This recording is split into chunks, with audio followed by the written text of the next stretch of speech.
1,12,000 startups, दुनिया की largest economy, खुद की अपनी manufacturing, car, bikes, trucks, tractors.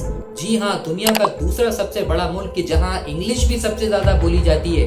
It means there literacy rate is higher than 60%। इन सब का एक ही नाम है, इंडिया।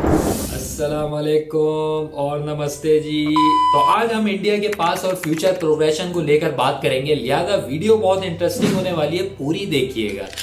ग्रोइंग इंडिया, ये फ्रेज मैंने इसलिए यूज किया बिकॉज भारत में जब से मोदी सरकार आई है, इंडिया ने अपना नक्शा ही बदल के रख दिया। क्योंकि जो काम आज तक इंडिया की बाकी गवर्नमेंट्स नहीं कर पाई, वो बीजेपी के आने के बाद इंडिया ने दुनिया को बता दिया कि यार हमसे भी कोई कम नहीं है। स्कूल कॉलेजेस पहले से ही तरक्की याफ्ता थे, लेकिन जिस एक चीज की कमी थी वो था इंफ्रास्ट्रक्चर और मॉडर्न कंट्री जैसा लुक। लेकिन जिस तरह इंडिया तरक्की कर रहा है, आने वाले चंद ही साल में न्यूयॉर्क और वॉशिंगटन डीसी से भी कम नहीं होगा इंडिया भी। चाइना जापान के बाद अब दौर आने वाला है इंडिया का, जहां आपको हर सेकंड या थर्ड प्रोडक्ट पर देखने को मिलेगा मेड इन इंडिया।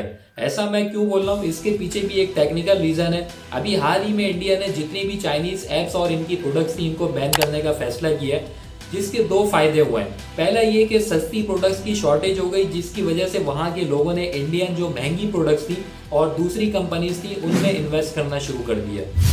दूसरा ये हुआ कि इंडिया के अंदर जो लोग मेड इन इंडिया थे, वही लोग चाइनीज प्रोडक्ट्स भी बना रहे थे।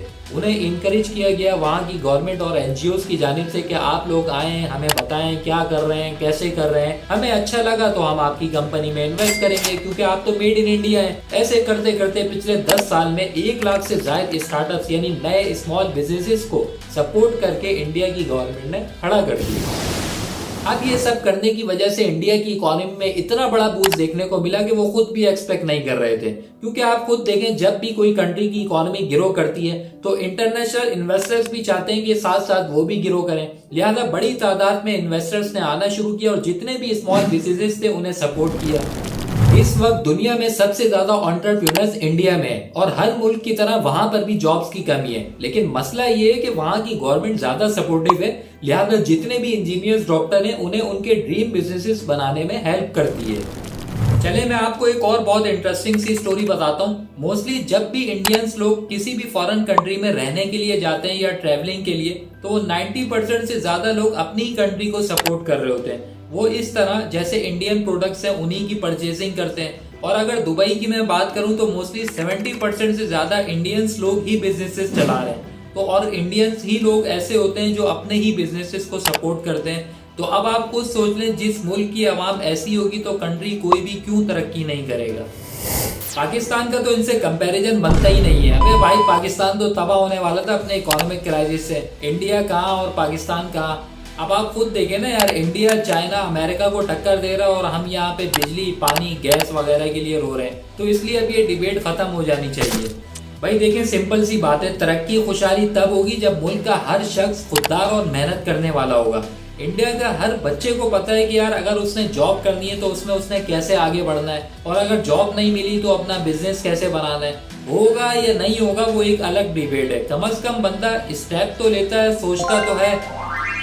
एक वक्त था जब इंडिया से लोग मुंह फेर लेते थे, कहते थे यार इतना गरीब मुल्क है, कोई निजाम ही नहीं है, पोल्यूशन कितना है। लेकिन अब आप देखें, हर बंदा इंडिया भाग रहा है और पैसे लगाना चाह रहा है। वो इसलिए क्योंकि अब इंडिया तरक्की कर रहा है। मसले अभी भी हैं, लेकिन फर्क सिर्फ इतना है कि अब वहां की गवर्नमेंट ने जितने डिजर्विंग लोग थे उन्हें सपोर्ट करना शुरू कर दिया।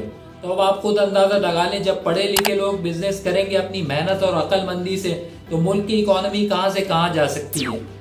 और मजे की बात मैं आपको बताऊं, आजकल इंडिया में इको फ्रेंडली, पॉल्यूशन फ्री और वेस्ट रिसाइकिल करके प्रोडक्ट्स बनाने का ट्रेंड आ गया है।